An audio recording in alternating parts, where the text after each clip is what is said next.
안녕하세요. 와운의 파트너 박우신입니다. 금일 좀 말씀드릴 내용은 최근에 굉장히 여러 가지 변동성의 요인들이 증시의 중심에 있었고요. 그러다 보니까 사실 이번 한 주를 좀 돌아보게 되면요. 한 달 동안 있을 뻔칙한 그러한 변동성들을 한 주 만에 경험을 했습니다. 더 짧게는 2, 3일 동안 굉장히 큰 변동성의 중심에 우리 증시가 놓여 있었거든요. 그래서 이러한 부분들에 이제 발 맞춰서 그리고 시기적으로 지금 11월로 접어들고 있는 이러한 흐름에 맞춰서 2020년 이제 2달 남짓 남았습니다. 그래서 2020년 라스트 스퍼트라는 주제로 금일 좀 내용을 말씀을 드리려고 하고요. 그리고 어떻게 보면 굉장히 중요한 시기예요. 왜냐하면 2021년 시장을 어떻게 보느냐에 따라서 지금 11월과 12월 이 시점은 굉장히 여러 가지 이제 고민들을 해야 될 시기거든요. 그래서 그러한 부분에 착안한 내용들을 좀 말씀을 드리고자 합니다. 자, 일단 뭐 간단하게 우리가 볼 수가 있을 것 같아요. 이번 주 국내 증시를 포함해서 그리고 글로벌 증시의 가장 중심에 있었던 내용은 역시나 미국 대선이었습니다. 그래서 어떻게 보면은 시청자분들께서는 굉장히 지겨우신 얘기일 수도 있을 것 같아요. 왜냐하면 어느 채널을 틀으나 항상 이 대선에 대한 얘기가 최근에 계속 나오고 있었잖아요. 그래서 다소간에 좀 식상할 수는 있지만 굉장히 중요한 이슈임에는 부정을 할 수가 없고요. 그래서 이 부분을 일단 짚고는 넘어가야 될 것 같아요. 일단 굉장히 많은 일들이 있었는데 처음에는 어땠죠? 처음에는 바이든의 우세로 대부분의 여론이 흘러가는 그림이었습니다. 바이든의 우세로 이제 대선의 뚜껑을 열기 전에는 흘러가는 그림이었고요. 그런데 정작 이제 대선의 투표를 마치고 개표를 하는 초반에 트럼프가 생각보다 굉장히 강한 그러한 그 개표 현황들을 보여줬고요. 그러다 보니까 국내 증시나 뭐 기타 이제 아시아 증시에도 굉장히 큰 영향들을 이제 끼쳤었습니다. 이제 그러한 상황에서 사실 이제 자고 일어나니까 어떻게 보면 이제 세상이 바뀌었다라는 식으로 이제 만 하루 만에 바이든의 우세로 상황은 많이 바뀌었고요. 그리고 실제 이제 그 투표가 일어난 부분들에 대한 개표만 놓고 보게 되면 현재 이 시점까지도 바이든이 우세한 그런 상황이 지속이 되고 있습니다. 아무래도 일단 현장 투표 같은 경우는 이제 트럼프 쪽에 표가 많이 쏠렸다라고 해석을 할 수가 있을 것 같고요. 그리고 이번 코로나로 인한 그런 좀 특이한 전국이다 보니까 우편 투표가 있었는데 그러한 부분들에서 조 바이든 후보가 굉장히 빠르게 이제 추격을 넘어서 역전까지도 나온 그런 현상이라고 보시면 될 것 같아요. 그래서 애초에 예상했던 그림대로 가고는 있지만 트럼프 현 대통령이 굉장히 선전한 그러한 그림들로 현재까지는 판세가 진행이 되고 있습니다. 그런데 사실은 우리가 이러한 부분들을 굉장히 우려했었죠. 예상대로 흘러가면 사실 증시라는 거는 기본적으로 불확실성이라는 걸 굉장히 싫어하게 되는데 이 불확실성을 굉장히 거부감을 갖게 되죠. 그런데 사실 그냥 예상대로 흘러갔으면 무난했겠지만 중간에 오히려 트럼프 현 대통령이 선전을 하게 되면서 오히려 증시에서는 굉장히 불확실성이 불거질 수도 있는 흐름으로 진행이 되고 있어요. 거기에 더해서 우편 투표를 둘러싸서 여러 가지 지금 논란들이 진행이 되고 있습니다. 이런 내용만 가지고 놓고 본다면 사실 시장을 그렇게 긍정적으로 볼 수 있을까라고 생각을 하실 수도 있을 것 같아요. 하지만 이제 시장의 대답은 어땠냐? 자, 이거는 그 나스닥 선물 지수입니다.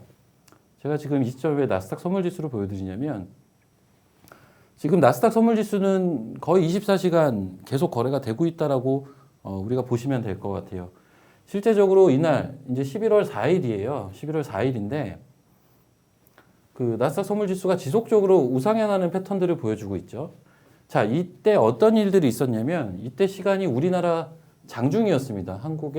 우리나라의 증시 장중에 이러한 현상들이 있었는데 돌이켜서 한번 돌아가 볼까요? 그 트럼프 대통령이 우위를 나타내고 있던 뚜껑을 열었더니 정작 바이든이 아니라 트럼프가 우위를 나타내고 있던 그 상황이었고요. 사실 이제 그러한 부분들을 증시는 굉장히 많이 걱정을 했고 실제적으로 그러한 전망들을 내린 분들이 굉장히 많았는데 그럼에도 불구하고 빅테크가 중심이 되고 있는 나스닥 지수가 굉장히 강세를 보였다라는 얘기죠. 그리고 말씀드린 대로 자고 일어났더니 사실 판세가 또 역전이 됐죠. 그런데 흐름은 어땠죠? 역시나 계속 우상향하는 흐름. 그러니까 트럼프 대통령이 우위에 있든 바이든 후보가 우위에 있든 시장은 두 번 다 우상향을 하는 그런 흐름들을 보였습니다. 그래서 결국은 결과론적일 수밖에 없을 것 같아요. 사실 어떤 예측에 이제 사람이 예측을 할 수 있는 영역을 좀 벗어나고 있는데 그러다 보니까 결국 시장의 얘기는 무엇이죠? 아무나 내도 된다라는 거죠. 제 갈 길을 가겠다라는 의미로 이제 해석이 될 수 있는 부분들이죠. 사실 이제 금일 장중에는 미국 선물이 좀 하락을 하면서 우리나라 같은 경우는 사실 전일 미증시가 상승했음에도 불구하고 반영을 제대로 못 해주고 오히려 코스닥 시장 같은 경우는 외국인과 기관의 매물을 맞으면서 일정 폭 하락폭이 좀 나왔습니다. 근데 어찌됐든 간에 최근 3일간의 우리나라를 포함한 글로벌 증시의 흐름을 보게 되면 트럼프가 위에 있든 바이든이 위에 있든 상승하는 모습을 보였다라는 게 팩트고요. 그러한 부분들은 결국은 우리가 이제 또 많은 생각들을 하게 만드는 요소가 되겠죠. 지금 이제 남아있는 불확실성은 결국은 이제 트럼프 대통령에서 나오는 그런 이슈인데요. 자, 오늘 기자회견을 했습니다. 오늘 기자회견을 했는데, 이제 불복에 대한 부분들을 공식화했어요. 그래서 그 우편 투표라든지 여러 가지 트럼프 측에서 이제 제기하고 있는 그런 부정에 대한 부분들을 우리는 증거를 충분히 가지고 있다. 라고까지 얘기를 하면서 불복에 대한 부분들을 공식화하고 있습니다. 제가 이제 서두에도 말씀을 드렸지만 증시라는 것은 특성이 불확실성을 가장 싫어하게 됩니다.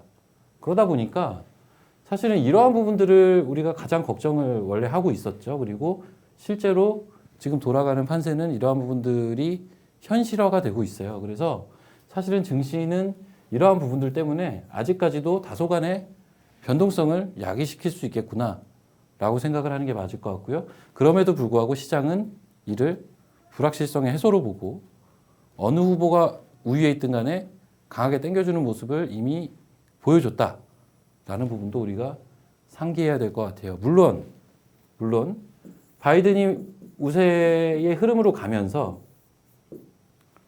상원, 지금 미국 같은 경우는 상원과 하원이 있죠. 근데 상원은 공화당이 그래도 다수당을 차지할 수가 있겠구나.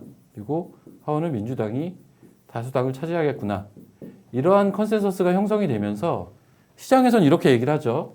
그래도 상원을 공화당이 잡는 그림으로 가다 보니까 우리가 이제 우려할 수 있는 어떤 빅테크 기업들에 대한 그러한 다운 리스크 요인들 이러한 부분들이 해소가 될 수 있다라고 해석을 하는 건데 사실 이 부분도 곰곰이 생각을 해보시면 어떻게 보면 아전인수격의 해석이에요. 그러니까 결과를 보고 우리가 해석을 붙이는 거죠. 사실은. 그래서 결론적으로는 또 이러한 결론에 도달을 할 수밖에 없어요. 제가 사실 개인적으로 좀 존경하는 그런 투자자 중에 하나인데 제시 리버모어라는 분이 이제 말씀하신 얘기죠. Markets are never wrong, opinions often. 그러니까 시장은 항상 옳다라는 거고 사람들의 의견은 자주 틀린다는 얘기입니다. 사실 시장은 항상 옳지만 사람들의 의견은 종종 틀리곤 한다라는 얘기예요. 그래서 사실 이 부분을 결국은 다시 한번 이제 시장에 대한 수능에 대한 의미로 우리가 받아들여야 될 것 같은데 그렇다면 이제 시장은 결론적으로는 지금 급격한 변동성을 보여왔기 때문에 우리가 이제 변동성의 시장이라고 볼 수가 있어요. 현재 시점을. 이러한 변동성이라는 건 상승을 하든 하락을 하든 일반적인 베타 개수보다 더 높은 움직임들을 보이게 될 때 우리가 변동성이 높다라는 표현을 쓰게 되는데 소위 말해서 베타 개수가 상승을 하는 것이거든요. 지금 시장은 그야말로 변동성의 시장이 맞습니다. 그러한 측면에서 이제 각각의 우리나라 증시에 있는 주요 섹터들의 움직임들을 한번 보실 필요가 있을 것 같아요. 역시 한 3일 전으로 돌아가 보시면 우리나라 장중에 트럼프 대통령이 우위를 보였을 때 어떤 현상들이 있었죠? 일단 크게 보시게 되면 태양광, 풍력, 탄소 배출권 관련된 섹터로 우리가 얘기를 할 수가 있는 신재생 에너지. 대표적인 바이든 후보의 공약이 되겠죠. 이러한 신재생 에너지 섹터가 어땠죠?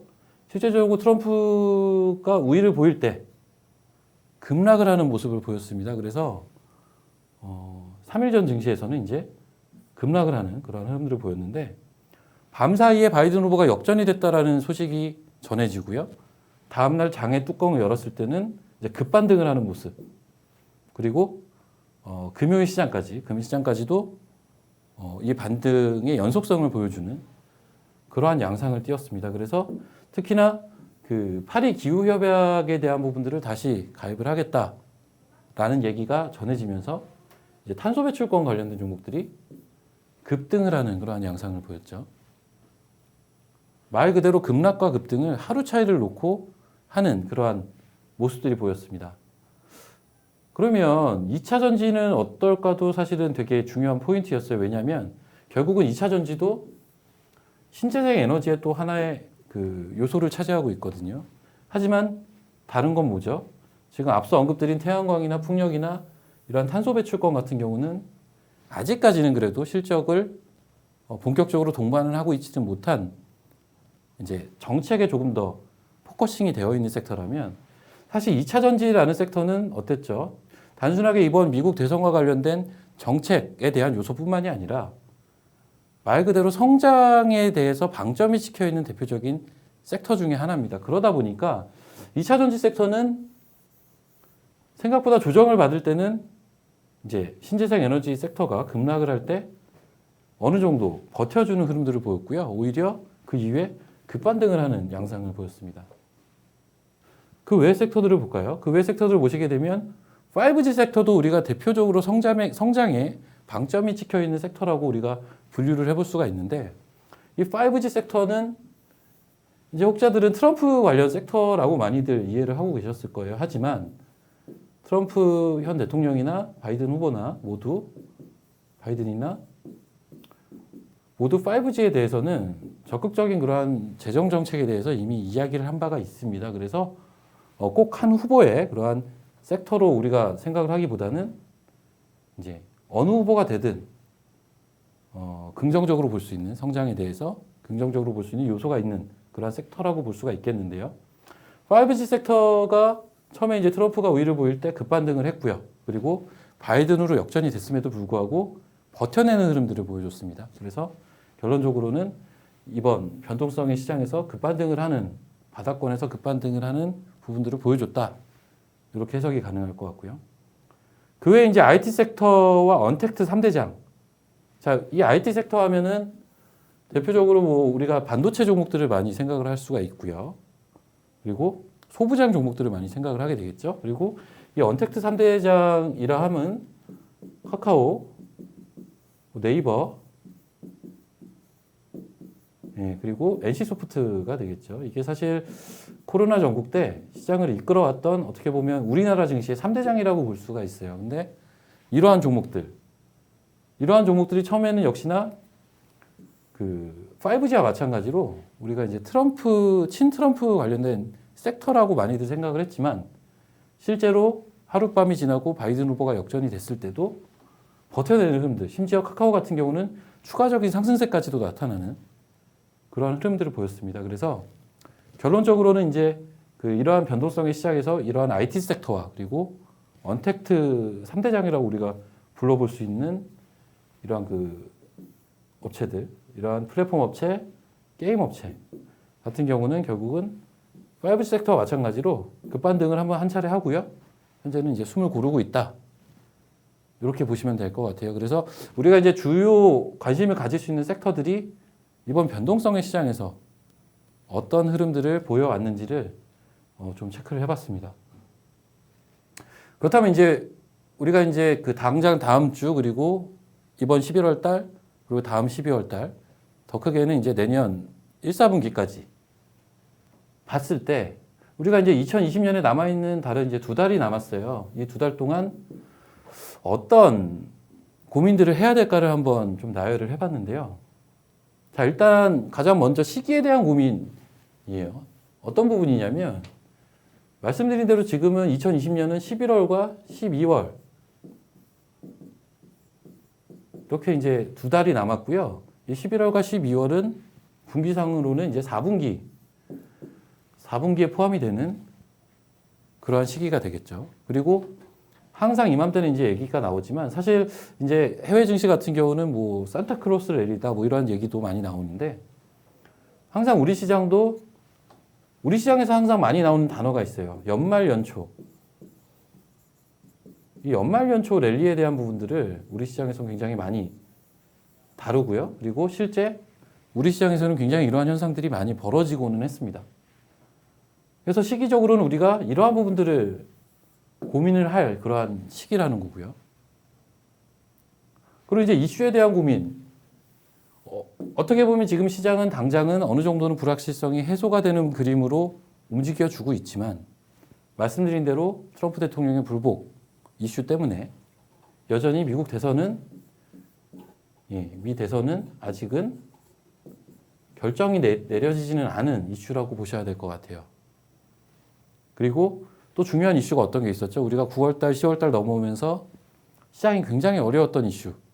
바로 국내에만 있던 이제 양도세에 대한 이슈인데, 자, 이것도 미국 대선과 비슷해요. 어떤 의미냐면, 사실 10억을 3억으로 낮추기로 했다가 다시 10억으로 원복되는 과정이 있었어요.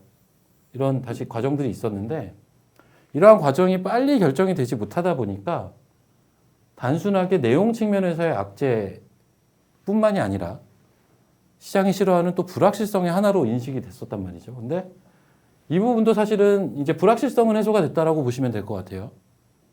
다만 이 부분은 또 생각을 하셔야 될 게 그렇다면 10억일 때는 악재가 아니냐라는 부분들을 또 생각을 하셔야 돼요. 사실은 이제 15억일 때도 있었고요. 20억이었을 때도 있었지만 그 당시에도 보시게 되면 전부 악재기는 했습니다. 그리고 실제 시장은 그러한 수급들의 영향을 받아왔고요. 그러한 부분을 감안한다면 이 이슈는 미국 대선과 마찬가지로 어느 정도는 불확실성이 해소가 되고 있지만 미국 대선은 불복에 대한 이슈가 아직 하나 남아있고요. 양도세는 10억도 어찌됐든 이 10억이란 금액도 12월까지는 10억이 넘는 분에 대해서 좀 매물화가 될 수가 있다. 라는 부분은 아직은 남아있다는 얘기죠. 그리고 이제 어떤 수익률 측면에서, 계좌관리 측면에서 고민을 해야 될 게 올해 마무리에 대한 건데요. 사실 올해 증시는 굉장히 여러 가지 일들이 있었던 증시입니다. 그리고 3월 말 이후로 시장이 완전히 바뀌었고요. 그러한 부분들이 어떻게 보면 시장 참여자들에게는 큰 수익을 내줄 수 있었던 그러한 시기로 기억이 될 것 같아요. 4월달, 5월달, 6월달, 7월달까지 이어졌던 이 랠리는 굉장히 강했습니다. 그래서 실제적으로 시장에서 아무 종목이나 사도 웬만해서는 수익이 날 수 있을 정도의 그 정도로 쉬웠던 장이었거든요. 자, 거기서 나온 사실 수익들을 이번 8월, 9월, 10월 넘어오면서 시장이 여러 가지 이슈와 여러 가지 문제들로 인해서 좀 약세를 보이다 보니까 이제 많은 분들이, 제가 또 접하고 있는 많은 분들도 이제 포함해서요. 많은 분들이 기존에 4월 달부터 우리가 얻어왔던 그런 수익률을 까먹는 현상들이 좀 발생을 했습니다. 그래서 이 부분을 남아있는 2달 동안 어떤 식으로 올해 수익률을 관리를 하느냐, 이 부분에 대한 고민도 우리가 이 시점에서는 해야 된다는 얘기고요. 마지막으로 역시나 이제 시기에 대한 고민과 맞물리는데 내년에 대한 고민을 해야겠죠. 일단 내년 같은 경우는 기본적으로 시기적으로 여러 가지 이슈들이 있는데 한번 말씀을 좀 드려볼게요. 자, 2021년 내년 제가 퍼즐을 맞춰라라고 좀 이름을 줘봤는데요. 자, 지금이 11월이고요. 그리고 12월로 넘어가고 이제 2021년 1월이 됩니다. 자, 이 넘어가는 과정 속에서 이 향후 증시를 예측을 하는 데 있어서 앞단을 정확하게 알게 되면 뒷단을 유출을 할 수가 있고요. 거꾸로 뒤에를 먼저 정확하게 파악을 하고 앞단을 유출을 할 수가 있어요. 일단 저는 후자를 좀 말씀을 드리고자 하고요. 1월달 증시가 어떨지를 좀 미리 예견을 해볼 수가 있다면 앞에 부분들에 대해서 어느 정도 가이던스가 나오게 됩니다. 일단 2021년 증시를 둘러싼 환경을 한번 볼게요. 어떤 환경에 놓여 있느냐. 자, 이 어마어마한 시중의 유동성, 이거는 사실은 어떻게 보면 이 저금리라는 것과 일맥상통하는 내용이 될 거고요. 그리고 2020년에는 어쨌든 그 코로나라는 큰 이슈가 있으면서 우리나라뿐만이 아니라 미국 역시 마찬가지였고요. 유럽도 마찬가지였고 기타 다른 나라들도 마찬가지였지만 어마어마한 재정 정책을 쏟아내게 되고요. 이 부분이 실제 시중의 유동성이 확장이 되는 결과로 진행이 됐습니다. 그래서 우리나라 같은 경우는 부동산에도 굉장히 많은 돈들이 유입이 됐었고 심지어는 이제 증시로 또 어마어마한 자금이 유입이 되면서 이제 신조어가 생기게 됐죠. 동학개미 운동이라는 이제 신조어가 생기고 주린이라는 신조어도 생기게 됐어요. 그 정도로 사실 신드롬을 좀 불러일으켰어요.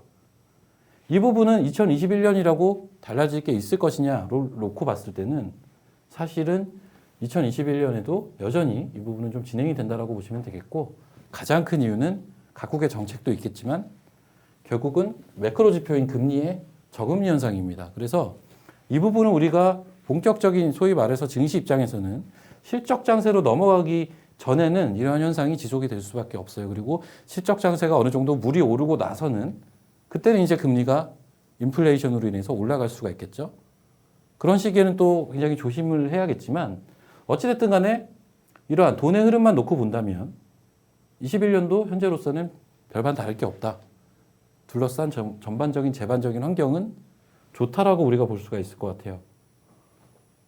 그리고 또 생각을 해볼 수가 있는 게 단순하게 이제 수급적인 문제뿐만이 아니라 이제 경제 정상화에 대한 부분들을 우리가 이제 고민을 해야 된다는 겁니다. 사실은 아직도 미국이나 유럽 같은 경우는 지금은 미국 대선이란 큰 이슈에 가려져 있지만 코로나가 지속적으로 확산이 되고 있어요. 아시아는 상대적으로 좀 덜한 그런 모습이에요. 그러다 보니까 아니 언제쯤 정상화가 될 수 있을까라는 생각들을 많이 하실 겁니다. 그런데 사실은 트리거가 될 수 있는 요소들이 조만간 나올 가능성이 굉장히 높고요. 결국 그 트리거는 무엇이 될 것이냐? 이 트리거는 결국 코로나19에 대한 치료제와 백신이 될 수가 있다는 거죠. 그래서 지금 각국의 제약사들 그리고 바이오 업체들이 이러한 치료제와 백신 개발에 굉장한 공을 들이고 있습니다. 그리고 실제적으로 11월 말 그리고 12월 달부터는 본격적으로 이제 관련된 공식적인 이야기를 하겠다라고 하는 이제 글로벌 빅팜들도 현재 있고요. 그런 상황이다 보니까 지금 11월 초를 지나가고 있는 현재 시점에서는 증시라는 거는 항상 이제 앞을 어느 정도 내다보고 그리고 그 미래에 대한 그러한 기대감을 갖고 하는 게 맞다라고 저는 이제 생각을 하는데요. 그러한 관점에서는 지금 시점은 이러한 부분들을 고려를 하고 있어야 된다라는 거죠. 그래서 이러한 부분들이 어떤 트리거가 돼서 본격적인 경제 정상화로 진행이 될 가능성이 굉장히 높다라는 겁니다. 그래서 2021년 같은 경우는 당장 11월 말, 12월만 해도 해당 관련된 이슈를 공식화하겠다라고 하는 글로벌 빅팜들이 있는 상황이다 보니까 21년부터는 본격적으로 이제 치료제와 백신이 어느 정도 시중에 나올 수도 있고요.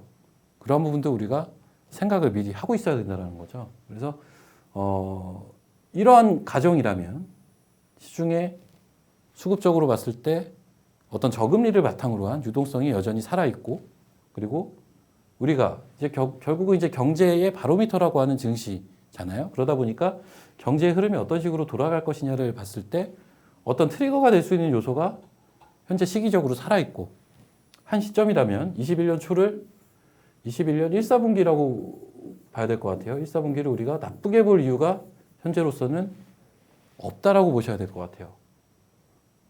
그렇다면 긍정적으로 볼 수 있다는 얘기가 되겠죠. 자, 그 다음 흐름 한번 볼게요. 그래서 우리가 이제 앞서 2021년 1사분기 조금 넓게, 좀 짧게 본다면 1월달, 2월달 정도로 말씀을 드릴 수가 있을 것 같은데 이 부분을 우리가 긍정적으로 봤을 때 어떤 흐름들을 11월과 12월 달에 생각을 해볼 수가 있느냐. 사실 가능성은 딱 4개밖에 없죠. 말 그대로 상고하저부터 해서 상저하고나 상고하고 그리고 상저하저까지 가능성은 사실 네 가지밖에 없습니다. 뭐 11월이 좋았다가 12월에 조정을 받는 그림, 뭐 내지는 11월에 조정을 받았다가 12월에 올라가는 그림, 아니면 계속 좋거나 계속 나쁘거나. 사실 확률은 이제 네 가지밖에 없는데 이 부분 중에서 일단은 뺄 걸 빼볼까요? 자, 11월 조정 나오고 12월도 약세 상저하죠. 개인적으로 이 부분은 좀 어렵다라고 보고 있는 게요. 자, 이러한 부분들이 나오려면 사실 이미 시장에서는 좀 어느 정도 조정에 대한 부분들이 강하게 나타나야 됩니다. 하지만 지금 11월 첫째 주를 지나가고 있는 현재 분위기가 어떻죠? 사실 미국 대선 관련된 불확실성은 여전히 불씨는 살아있다고 볼 수 있음에도 불구하고 시장에 들어온 그러한 이번 주에 들어왔던 외국인과 기관의 수급, 그리고 글로벌 증시, 미국 증시와 우리 증시의 흐름들을 감안한다면 사실은 11월에 강한 조정이 나오는 그림이 이미 좀 무너지고 있습니다. 자, 그 다음 이제 상고하고를 볼까요? 11월도 좋고 12월도 좋다.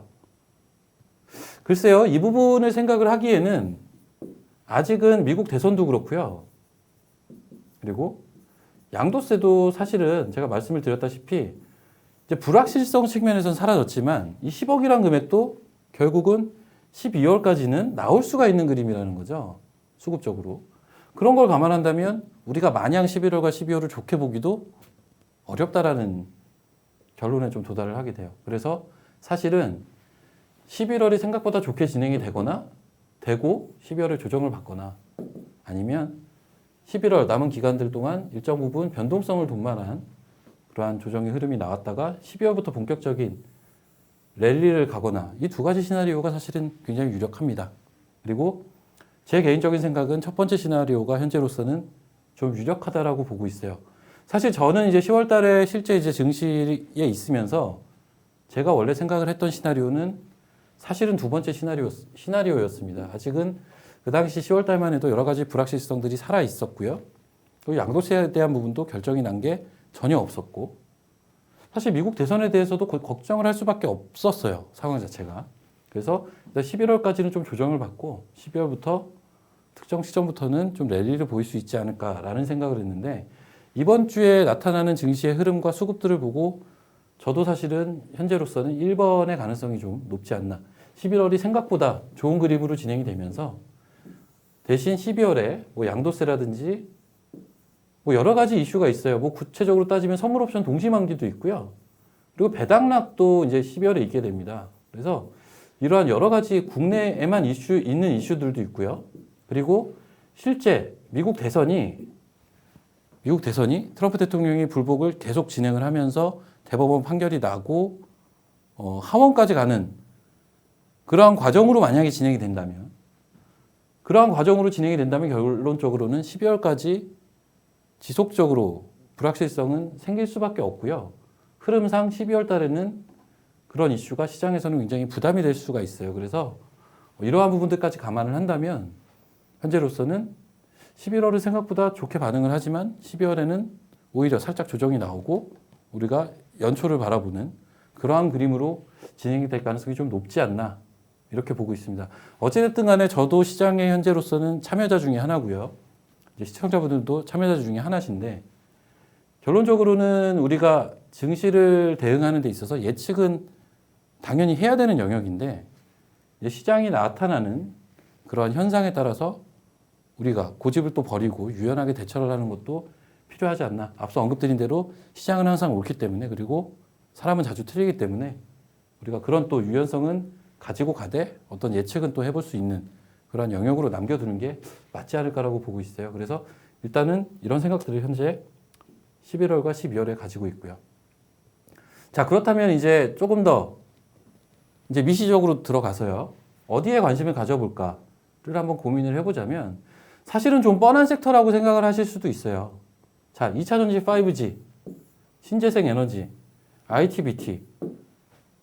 어떻게 보면 대부분 시장에서 관심 가질 수 있는 섹터를 거의 총망라했다라고도 생각을 하실 수가 있는데, 하나하나 한번 짚고 넘어가 보자고요. 일단 2차 전지와 5G는 왜 우리가 좋게 보죠?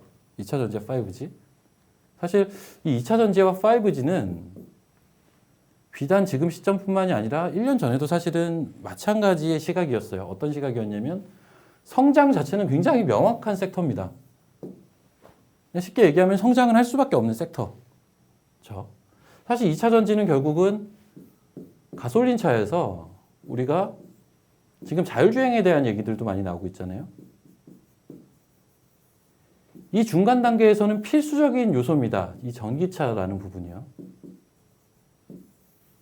그러다 보니까 사실은 지금 나온 이야기들도 아니고요. 우리가 사실 최근 한 2년 전부터는 이러한 논리가 성립이 되는 그러한 과정이 있었죠.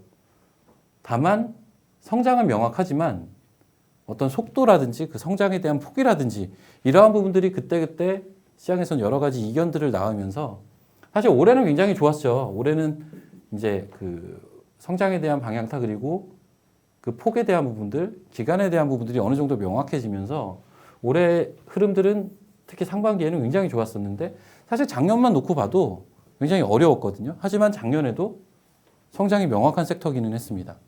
즉 방향성은 명확하지만 그러한 폭이나 기간에 대해서 우리가 고민을 많이 해왔던 섹터라는 거고 이러한 부분들은 5G도 마찬가지예요. 사실 이 2차 전지와 5G가 제가 실제로 많은 분들과 접촉을 해보면 가장 많은 분들이 들고 계신 섹터기도 합니다. 가장 많은 분들이 들고 계신 섹터기도 한데 이 5G도 그동안의 과정을 보게 되면 결국 이 5G가 뭐죠? 3G에서 4G로 넘어가고 지금 5G로 넘어가면서 최근엔 6G 얘기까지 나오고 있거든요. 자, 이러한 통신의 발달. 결국은 통신이 발달을 해야 우리가 어떻게 보면 가솔린 차에서 자율주행으로 넘어갈 때 전기차가 반드시 필요하듯이 어떤 4차 산업으로 넘어가기 위해서 반드시 필요한 인프라 중에 하나가 이 5G라는 거죠. 이 부분이 선결되지 않으면 4차 산업으로 본격적으로 넘어가기가 어렵다라는 거죠, 물리적으로. 그래서 결국은 이 부분도 성장은 분명히 명확한 그런 섹터로 볼 수가 있을 것 같아요. 근데 최근 들어서 왜 약했죠? 일단 2차 전지도 비슷했고요. 2차 전지는 이제 테슬라의 배터리 데이가 좀 트리거가 됐었어요. 이 테슬라의 배터리 데이. 어떤 이익 실현의 빌미라고 보시면 될 것 같고요. 5G는 어떤 게 있었죠? 삼성에서 대규모 이제 수주를 했다. 근데 이제 여기에 대한 대규모 투자에 대한 부분들이 이제 개별적으로 각 기업별로 세퍼레이트하게 명확하게 명시가 되질 못했어요. 그러다 보니까 거기에 대한 부담이 좀 있었고 그리고 이제 섹터의 특성이라고 보시면 될 것 같은데 항상 4분기에는 좀 약했습니다. 5G에 우리가 대표 주작격으로 볼 수 있는 종목들의 작년 차트를 한번 봐보십시오. 4분기에는 항상 좀 슬로우해지는 경향들이 있던 섹터예요. 그런 부분들이 어떤 트리거가 돼서 약세를 이끌었고요. 그리고 돌이켜서 보시면 9월달, 10월달은 이 양도세에 대한 부분들이 굉장히 시장에서 민감하게 받아들여지던 시절이다 보니까 그러한 부분들은 역시나 개인들이 많이 들고 있는 이러한 2차 전지와 5G 섹터를 굉장히 어렵게 만드는 부분들이었어요. 하지만 지금 시점에서 우리가 한번 본다면, 지금 시점에서 한번 본다면 우리는 이제 이 부분을 어느 정도 긍정적으로 좀 볼 수 있는 여지가 많다라는 거죠. 자, 일단 한번 보겠습니다. 지금 일단 그 2차 전지 섹터를 한번 볼게요. 자, 2차 전지 섹터는 사실 최근 들어서 이제 금융시장에서도 좀 나타났었는데요. LG화학이라든지 LG화학도 여러 가지 이슈가 있었죠. 그 분할에 대한 이슈 굉장히 이제 여러 이야기들을 여러 논란을 또 불러 일으켰던 그런 회사인데 LG화학 그리고 삼성 SDI 그리고 기존에 이제 정유업체였지만 SK이노베이션. 자, 얘네가 뭐죠? 대표적인 우리나라의 그 배터리 셀 업체입니다. 이 3사의 금일까지의 주가를 보시게 되면요. 일단 SK이노베이션은 바닥권에서 굉장히 강하게 들어올리는 모습. 삼성 SDI는 어느덧 고점을 노리고 있는 모습. LG화학도 어떻죠? 한 2달간 굉장히 힘들었던 과정들을 벗어나고 있습니다. 2달간의 박스권을 돌파하는 그러한 흐름들이 잡히고 있거든요. 그래서 결국은 이쪽 기존에 올 상반기를 이끌었던 이러한 2차 전지 섹터 같은 경우는 어떤 2차 전지 이제 시기적인 그러한 트리거가 됐던 배터리 데이 요건 끝났고요. 그리고 양도세에 대한 부분들이 2차 타격을 가했다면 그 부분도 불확실성은 어느 정도 해소가 됐죠. 아직 10억에 대한 부분들이 남아있기는 하지만 그런 부분들에서 현재 시기적으로 강하게 반등을 해주고 있다고 보시면 되겠고 거기에 더해서 그 신재생 에너지에 대한 관심이 2차 전지에도 추가적인 모멘텀이 발생을 할 수가 있는 거겠죠. 그러한 부분들로 인해서 강세를 보이고 있습니다. 따라서 이 부분 같은 경우는 내년 1분기까지도 우리가 긍정적으로 볼 수 있는 요소가 굉장히 강하다라는 거죠. 왜냐하면 성장이 명확하니까. 그럼 5G를 한번 볼까요? 5G는 오히려 매매하기는 조금 더 저는 지금 입장에서는 수월하지 않을까라고 보고 있는 게 얘네들은 기본적으로 최근 두세 달간 조정이 2차 전지보다도 굉장히 많이 나왔습니다.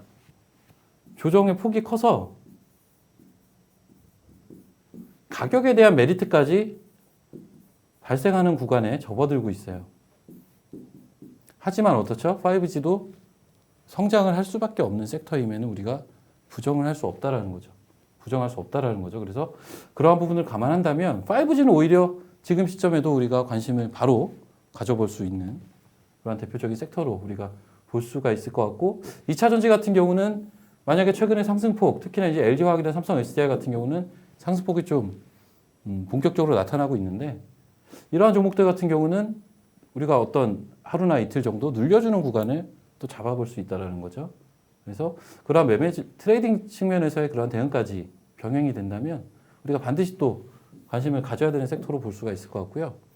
자, 그 다음 볼까요? 정책이 기대되는 섹터는 당연히 이제 신재생 에너지 쪽이라고 보셔야 될 것 같은데 이게 단순하게 그 바이든 후보가 될 것 같아서 이런 논리 구조를 가지고 있다라고 보시면 안 되고요. 사실은 그렇습니다. 지금 미국 대선에 대해서는 저는 아직까지도 누가 됐는지는 불분명하다라고 사실은 생각을 하고 있어요. 여러 가지 가능성이 아직은 열려 있기 때문인데요. 그렇다면 신재생 에너지를 왜 긍정적으로 봐야 되느냐? 자, 결론적으로는 이 신재생 에너지는 그 그린 뉴딜이라는 우리나라 정책과 궤를 같이 하고 있습니다. 이 그린 뉴딜이라는 정책. 그리고 이 부분 같은 경우는 사실 우리나라만 지금 시행이 되고 있는 정책이 아니에요. 유럽의 여러 나라들도 굉장히 강하게 그 정부 차원에서의 드라이브를 걸고 있는 대표적인 산업군이고요. 그러다 보니까 사실 비단 우리나라뿐만이 아니라 각국의 정책의 그러한 총집합의 개념이라고 보시면 될 것 같아요. 그러한 섹터는 신재생 에너지가 단연코 얘기가 나올 수밖에 없는 섹터라고 볼 수 있을 것 같고요. 그러한 관점에서는 사실은 현재로서는 물론 바이든이 유리하지만 꼭 바이든이 돼서 바이든이 대통령이 될 것이기 때문에 신재생 에너지를 우리가 관심을 가지는 게 아니라 각국의 정책이 모여있기 때문에 정책의 수혜 섹터다 보니까 우리가 관심을 가져야 된다는 겁니다. 그래서 이쪽 관련된 매매는 이렇게 하시면 될 것 같아요. 어떻게 하냐면 결국은 지금은 물론 바이든이 유리해서 급락 이후에 급등을 하는 양상을 현재까지 보여줬습니다. 자, 급락은 어떻죠? 그리고 급등은 어떻죠? 모두 강한 변동성을 동반한 그러한 이제 시세의 흐름이었어요. 그렇다 보면 결국은 이랬을 때는 우리가 어떨 때 진입을 해야 되느냐? 이 강한 변동성이 급락이든 급등이든 이러한 강한 변동성이 좀 누그러졌을 때가 진입을 하기가 굉장히 좋은 시점이라는 거죠. 그래서 이 신재생 에너지는 명확합니다. 방향은 역시 명확하기 때문에 어떤 변동성이 죽었을 때 우리가 진입을 해보자. 로 결론을 내릴 수가 있을 것 같고요. 마지막으로 이제 말씀을 드려야 될 섹터는 IT와 BT가 될 텐데요. 사실은 개인적으로는 이쪽에 제일 현재로서 관심이 많습니다. 왜 이쪽에 제가 제일 관심이 많느냐? 사실 우리나라는 시가총액 구조를 그 시가총액 순으로 그 지수 반영도가 나뉘게 되는 그러한 구조를 가지고 있습니다. 그러다 보니까 자, 우리나라 코스피 같은 경우는 삼성전자 그리고 SK하이닉스가 심지어 삼성전자는 삼성전자 우선주도 있어요. 얘네들이 시가총액에서 차지하고 있는 비중이 아주 높습니다. 그리고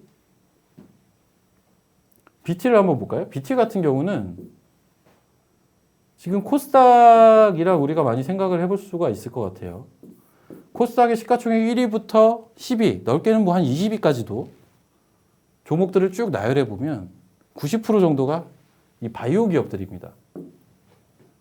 그러다 보니까 결론적으로는 코스피가 가려면요. 다른 섹터도 물론 영향을 주겠지만 IT가 가게 되면 코스피는 갈 수밖에 없는 구조를 좀 띠고 있고요. 그리고 코스닥이 가려면 BT가 가면 코스닥은 자연스럽게 지수가 올라갈 수밖에 없는 구조를 우리나라는 띠고 있어요. 자, 여기에 대한 그 가장 대전제는 뭐가 될까요? 결론적으로는 지수가 고점을 뚫고 신고가를 갈 수 있다. 뭐 그냥 코스피 같은 경우는 3,000포인트, 코스닥 같은 경우는 1,000포인트가 되겠죠. 이러한 우리가 이제 가보지 못한 전임미답의 지수를 코스닥은 가본 적이 있었네요. 예전에 IT 버블 때 가본 적이 있었지만 이러한 최근 10년, 20년간은 가보지 못한 이러한 전임미답의 지수를 우리가 보려면 사실은 IT와 BT가 가야 되고요. 시기적으로 적절한 시기라고 보고 있습니다. 자, BT는 무엇 때문에 적절할까요? 자, 지금은 코로나 시대죠. 그리고 이 코로나19가 결국은 치료제라는 트리거를 만나게 될 거고 여기에서 경제가 돌아서는 활성화가 될 수 있는 이제 트리거가 될 텐데 이 치료제라는 트리거는 지금 말 그대로 시계가 이미 돌아가고 있습니다. 그래서 그러한 관점이라면 결국은 BT는 그러한 이슈, 모멘텀까지도 같이 시기적으로 연초에는 받을 수가 있다는 거고요. IT 한번 볼까요? IT도 마찬가지예요. 지금 사실 IT는 삼성전자 얘기를 좀 드리고 싶은데 사실 삼성전자 이번에 실적 잘 나왔죠. 잘 나왔는데 이 삼성전자 같은 경우 보시게 되면 어떤 사업부가 실적이 잘 나왔죠? 그 소위 말하는 가전이라든지 내지는 스마트폰이라든지 이쪽에 대한 실적이 굉장히 개선이 됐었고요. 실제적으로 우리가 이제 메모리 반도체로 많이 이제 얘기를 하는 이제 반도체 쪽 같은 경우는 여전히 다소간에 좀 누그러져 있는 그런 분위기고요. 이 그림이 4분기까지는 그래도 이어질 것이다라는 이야기들이 많습니다. 하지만 어떤 이야기를 우리가 해볼 수가 있냐면 어떤 특정 산업군이 지속적으로 이제 눌려지는 그림으로 가다가 바닥을 찍고 이제 터닝을 할 수 있는 시기가 언제일까? 그리고 이 부분이 언제 시장에 반영이 될까를 감안한다면 우리가 이제 내년 상반기에는 이러한 메모리 반도체 시장이 어느 정도 터닝이 될 것이라고 보고 있거든요. 그러한 관점이라면 시장에는 이제는 이제 본격적으로 좀 반영이 될 수 있는 시기가 도래했다라는 거고요. 심지어는 이 삼성전자는 원래 현금이 어마어마하게 많습니다. 이 어마어마한 현금을 바탕으로 2020년 올 한 해 동안 했던 과정들을 한번 되짚어 보면요. 이 현금을 쓰기 시작했어요. 이 주식이라는 게 결국은 현금을 쟁여놓는 기업을 긍정적으로 보지 않고요. 이 현금을 어떤 성장에 투여를 해서 그런 성장에 대한 가능성을 보일 때 우리가 밸류를 올려줄 수 있는 멀티플을 상향할 수 있는 근거가 되는데 실제 삼성전자는 5G도 마찬가지고요. 그리고 비메모리 쪽으로 실제적으로 투자를 집행을 하고 있고요. 거기에 더해서 최근에 보시면 국내 이제 소부장 업체들 굉장히 많은 업체들이 있죠. 이 소부장 업체들의 하나하나 면면을 보시면 삼성전자가 올해 들어서 이 소부장 업체에 지분을 태운 CB나 어떤 이런 형태로 삼자유중이나 이런 형태로 삼성전자가 직접 지분을 태운 케이스들이 굉장히 많습니다. 최근까지도 나오고 있고요. 이러한 부분들을 감안한다면 결국은 어떤 비메모리나 5G나 이러한 부분들에서 삼성전자는 성장에 대한 부분들을 시장에 제시를 하게 될 거고 숫자로 보여주게 될 겁니다.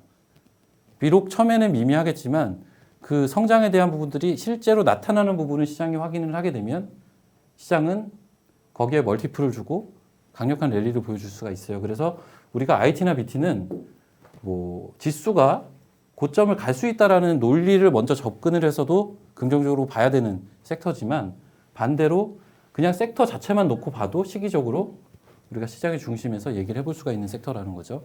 그래서 이러한 섹터들에 우리는 지금 연말에서 연초로 넘어가는 이 시기에 관심을 가져야 된다라는 거고요. 그래서 좀 말씀을 드리면 저희 스마트밴드 같은 경우는 종목당 비중은 기본 10%를 가져갑니다. 그리고 중기 종목과 단기 종목으로 분류를 해서요. 중기 종목 같은 경우는 20% 내지는 30%까지도 추가를 할 수 있게끔 룸을 좀 열어놨고요. 그리고 중기 종목 같은 경우는 익절 라인도 조금 높게 말 그대로 좀 들고 가면서 고수익을 노릴 수 있도록 하고 있습니다. 자, 단기 종목들은 기본적으로 진입을 하게 되면 5% 정도 수익이 발생을 했을 때 절반, 처음 들어간 비중이 10%였다면 10%에 진입을 했다면 절반은 5%가 되겠죠. 이 절반 5%에 해당하는 부분은 5% 이상 수익권에서는 자율적으로 좀 익절을 하는 습관을 키우도록 밴드를 운영을 하고 있고요. 나머지 5%에 대해서는 제가 추가적으로 또 매도 사인을 따로 드리는 그러한 방식을 취하고 있습니다. 말씀드린 대로 저희는 매수가를 제시를 할 때 애초에 손절가를 같이 제시해요. 그래서 손절가는 대부분 5에서 10% 사이 단자리 그 퍼센테이지 내에서 손절을 이제 말씀을 드리고 있고요. 조금 다른 부분들은 좀 있을 수가 있는 게 대부분은 아마 종가 기준 많이 이런 부분들을 할 텐데 장중에 도달하여도 손절이 나갑니다. 다만 이제 매매의 유연성을 위해서 일반적인 룰은 이렇지만 일반적이지 않은 룰일 때는 또 개별적으로 밴드와 문자를 통해서 내용을 알리게 됩니다. 자, 그래서 말씀드린 대로 현재 보유 종목의 종목당 수익률을 합산하게 되면 한 18%. 자, 종목당 수익률이라는 거는 좀 종목당 수익률의 합산이라는 거는 염두를 해 주셨으면 좋겠고요. 이미 매매를 한 종목들이 한 73.2%, 익절을 한 게 12개, 손절을 한 게 2개였습니다. 그리고 고가 수익률은 사실 기분 좋으라고 넣는 거고 실제 실현 가능하기는 좀 어려운 수치겠죠. 그래서 이런 형태로 저희가 지금 스마트 밴드를 현재 한 달이 조금 안 되게 현재 운영을 하고 있는데요. 제가 이제 한 달을 맞아서 기술적 분석 특강을 하게 됐습니다. 그래서 해당 상품을 좀 소개를 시켜드리고자 하는데요. 자, 다음 주 금요일이에요. 11월 13일 오후 7시에 오픈을 하게 되고요. 대충 한 5시간 정도짜리 강의가 될 것 같아요. 제가 기존 회원들 대상으로는 사실 조금 짧은 분량의 강의들을 무료로 좀 해드렸었는데 이제 5시간짜리 본격적인 기술적 분석에만 좀 특화된 강의를 진행을 하고자 합니다. 그래서 가격은 일단 150만 원인데요. 밑에 나와 있는 3490-4642로 전화를 하시면 신청을 하실 수가 있고요. 자, 요 기술적 분석 강의에 대해서 저는 사실 150만 원이 아깝다라고 생각을 하진 않지만 너무 비싼 거 아니냐라고 생각을 하실 수도 있어요. 그런데 선착순으로 가입을 빨리 하시게 되면 3개월 무료 이용권. 참고로 제가 한 달 스마트 밴드 이용이 44만 원이 정가입니다. 그래서 사실은 3달 무료 이용권이라 함은 132만 원 정도의 132만 원 상당의 그러한 혜택이라고 보시면 될 것 같거든요. 그래서 150만 원짜리 교육을 가입을 하게 되면 132만 원 상당의 그러한 혜택이 어차피 가기 때문에 사실상 드는 비용은 좀 많이 절감이 될 수 있다라고 보시면 될 것 같고요. 그리고 3개월 저랑 하면서 수익을 또 볼 거기 때문에 충분히 메리트가 있지 않나라고 보고 있습니다. 그리고 이 교육 영상에 대해서는 말 그대로 그 기술적 분석에 대한 제 모든 것들을 말씀을 드릴 생각이에요. 그래서 일단 다시 보기는 1개월이 가능하세요. 다운로드는 안 되시고 다시 보기만 1개월이 가능하시고 1개월 후에는 삭제가 됩니다. 그래서 그런 혜택도 드리고요. 마지막으로 제가 추후에 진행을 하게 될 그러한 교육 영상에 대한 할인 쿠폰을 드립니다. 그래서 추후에 또 어떤 유료 교육이 있을 때 쓸 수 있는 금액이 뭐 아주 작진 않습니다. 꽤 되는 금액이거든요. 꽤 되는 금액에 할인 쿠폰까지 드리기 때문에 빨리 이제 선착순으로 가입을 하시면 어떤 혜택이 있지 않을까라고 보고 있고 또 저와 함께 하면서 시장이 좋든 나쁘든 사실은 이제 전문가라는 직업 자체가 시장이 좋지 않아도 이제 저를 믿고 따라와 주신 분들께 일정 수준의 수익은 또 가져다 드리고 시장이 좋을 때는 조금 더 많은 수익을 가져다 드리게 노력을 하는 게 전문가라는 직업의 생긴 것 같아요. 그래서 그 부분에 대해서는 제가 항상 염두를 하고 노력을 하고 있으니 어떤 이런 좋은 또 교육에 대한 기회가 생겼을 때 한번 함께 하시면 또 우리가 서로 윈윈하는 그러한 투자의 방향으로 갈 수 있지 않을까라고 좀 제안을 해드리겠습니다. 자, 일단 긴 시간 시청해 주셔서 감사드리고요. 지금 11월, 12월 딱 2달 남았습니다. 2달 남았고 이제 연초로 넘어가게 되면 사실은 제가 볼 때는 시장은 굉장히 좋을 거라고 보고 있거든요. 자, 어떤 불확실성이 조금씩 거쳐지고 있어요. 지금 시점에서 우리가 이제 8월달, 9월달, 10월달 어려웠던 부분들을 일거에 만회하면서 다시 계좌가 신고가를 갈 수 있는 그러한 흐름으로 우리가 만들 수가 있는 시기가 됐습니다. 그러한 부분들에서 항상 좀 희망을 가지셨으면 좋겠고 항상 시장을 우리가 좋은 방향으로 항상 생각을 하면서 고민을 하고 좋은 아이디어를 찾으면서 올바른 투자 그리고 수익이 나는 투자, 우상향하는 투자가 될 수 있도록 남은 11월과 12월 같이 고민을 했으면 좋겠습니다. 자, 이상으로 금일 교육 마치도록 하겠습니다. 감사합니다.